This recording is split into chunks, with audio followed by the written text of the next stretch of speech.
Hi friends, ఎలా ఉన్నారు? నేనైతే బాగున్నాను. మీరు బాగుండాలని ఆ దేవుణ్ణి కోరుకుంటున్నాను.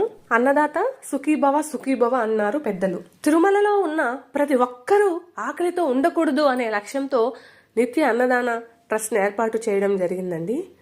తిరుమలకు వెళ్ళిన ప్రతి ఒక్కరూ కూడా ఈ అన్నదానాన్ని ఖచ్చితంగా స్వీకరించాలని కోరుకుంటున్నాను. దానాలన్నింటిలో అన్నదానం చాలా గొప్పది. ఏ దానం ఇచ్చినా దానం తీసుకున్న వారిని మనం సంతృప్తి పరచలేకపోవచ్చు. ఎందుకంటే ఏది దానంగా ఇచ్చినా, ఎంత ఇచ్చినా కూడా ఇంకా ఇంకా కావాలనిపిస్తుంది. కానీ అన్నదానం చేస్తే మాత్రం దానం తీసుకున్న వారిని పూర్తిగా సంతృప్తి పరచవచ్చు.